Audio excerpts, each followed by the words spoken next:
ఈరోజు చాలామంది YCP party నుంచి తెలుగుదేశం పార్టీలో చేరుతున్నటువంటి సందర్భంలో మనందరం ఇక్కడ సమావేశమయ్యాం. ఈ కార్యక్రమానికి ముఖ్య అతిథి మనందరి అభిమాన నాయకులు, రేపు ఆంధ్ర రాష్ట్రానికి కాబోయే ముఖ్యమంత్రి గారు శ్రీ నారా చంద్రబాబు నాయుడు గారికి వేదిక పైన ఉన్నటువంటి సహచర తెలుగుదేశం పార్టీ కుటుంబ పెద్దలందరికీ, ఇప్పుడే మన నాయకుడు కండువా వేసి తెలుగుదేశం పార్టీలో చేర్చించుకున్నటువంటి తాడికొండ శాసనసభ్యురాలు శ్రీమతి శ్రీదేవి గారి భర్త గారు శ్రీ శ్రీధర్ గారు, తాడికొండ శాసనసభ్యురాలు కుమార్తెలు శ్రీ భవ్య గారు, హారిక గారు, అదేవిధంగా ఉదయగిరి వైసీపీ శాసనసభ్యుడు శ్రీ మేకపాటి చంద్రశేఖర్ రెడ్డి గారి సతీమణి శ్రీమతి శాంతమ్మ గారు, కోవూరు నియోజకవర్గానికి చెందినటువంటి బూదేటి రాధయ్య గారు మాజీ ఎమ్మెల్సీ గారు, కరేటి అమరావతి శ్రీనివాస్ గారు, పంబలపల్లి నియోజకవర్గానికి చెందినటువంటి దాసరపల్లి జయచంద్రరెడ్డి గారు, రామచంద్రాపురం నియోజకవర్గానికి చెందినటువంటి శ్రీ రాయపురెడ్డి సూరిబాబు గారు, మంత్రాలయం నియోజకవర్గం చెందినటువంటి శ్రీ రాఘవేంద్ర రెడ్డి గారు,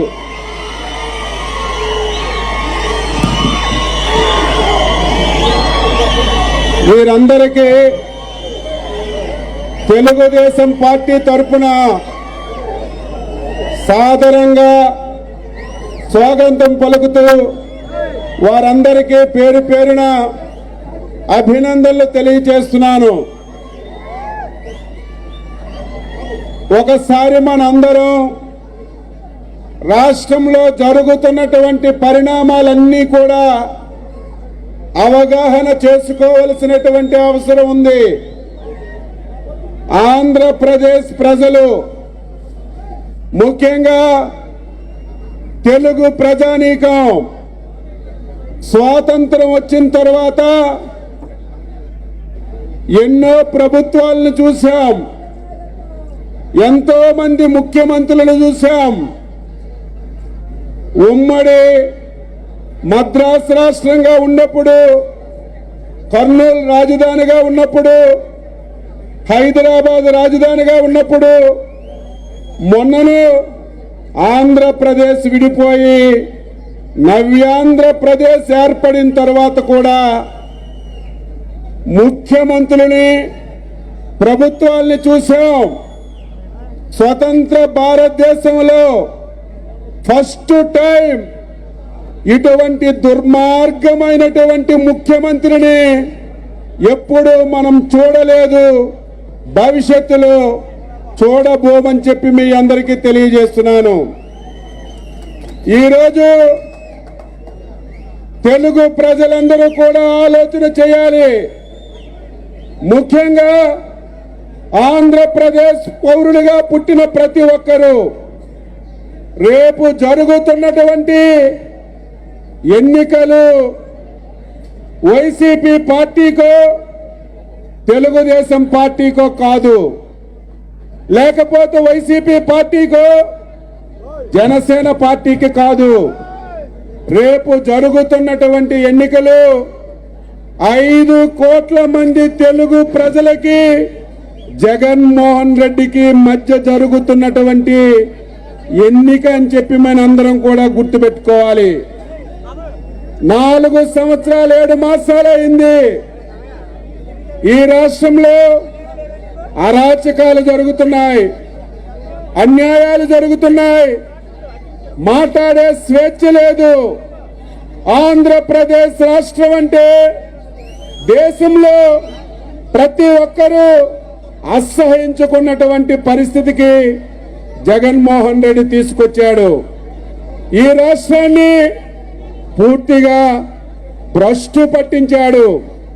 అందుకే 5 కోట్ల మంది ప్రజలు, అన్ని రాజకీయ పార్టీలు చివరికి వైసీపీకి, జగన్మోహన్ రెడ్డికి అభిమానించినటువంటి వైసీపీ నాయకులు కూడా ఎప్పుడు ఈ రాష్ట్రానికి పట్టిన శని వదులుతుందని చెప్పి ఎదురు చూస్తున్నారు.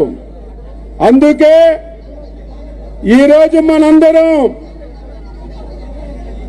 కష్టపడి పని చేయాలి. రేపు రాష్ట్రంలో తెలుగుదేశం పార్టీ, జనసేన ప్రభుత్వాన్ని ఏర్పాటు చేసుకోవాలి. దానికి అందరం కలిసికట్టుగా పనిచేయాలని ఈ సందర్భంగా తెలియజేస్తున్నాను. 4 సంవత్సరాలు 7 మాసాలు కష్టపడ్డాం. ఎన్ని కష్టాలు వచ్చినా, ఎన్ని ఇబ్బందులు పెట్టినా, అక్రమ కేసులు పెట్టి జైల్లో పెట్టినా, ఆస్తులు కోల్పోయినా, ప్రాణాలు పోయినా తెలుగుదేశం పార్టీకి అంటి పెట్టుకొని మీ అందరూ కష్టపడ్డారు. ఇంకా 100 రోజులు అందరం కష్టపడాలి. వైసీపీ పార్టీకి, జగన్మోహన్ రెడ్డికి కౌంట్ డౌన్ ప్రారంభమైందని చెప్పి మీ అందరికీ తెలియజేస్తున్నాను. 3 రోజులుగా మీరు చూస్తున్నారు. రోజు రోజుకి వైసీపీ పార్టీ నుంచి తెలుగుదేశం పార్టీలో చేరికలు జరుగుతున్నాయి. ఈరోజు భారీ స్థాయిలో 6 నియోజకవర్గాల నుంచి వైసీపీ పార్టీకి చెందినటువంటి నాయకులందరూ కూడా చేరారు. నేను ఈ సమావేశం ద్వారా తెలియజేస్తున్నాను, రేపు ఎన్నికల నోటిఫికేషన్ వచ్చేసరికి వైసీపీ పార్టీ మొత్తం ఖాళీ అయిపోతుందని చెప్పి మీ అందరికీ కూడా తెలియజేస్తున్నాను. ఒక అవినీతి పార్టీ జగన్మోహన్ రెడ్డి ఈ రాష్ట్రాన్ని మొత్తం దోచుకొని రాష్ట్రాన్ని తీరనటువంటి అన్యాయం చేశారని ఈ సందర్భంగా మీ అందరికీ తెలియజేస్తూ, ఈరోజు పార్టీలో చేరిన వారికి సాదరంగా స్వాగతం పలుకుతూ, ఈరోజు చాలా మంది తంబలపల్లి నుంచి గాని, రామచంద్రాపురం నుంచి గాని, అటు మిగతా నియోజకవర్గాల నుంచి చాలా మంది వచ్చారు. మీ అందరికీ మరొకసారి పార్టీ తరపున అభినందనలు తెలియజేస్తూ అందరికీ నమస్కారం.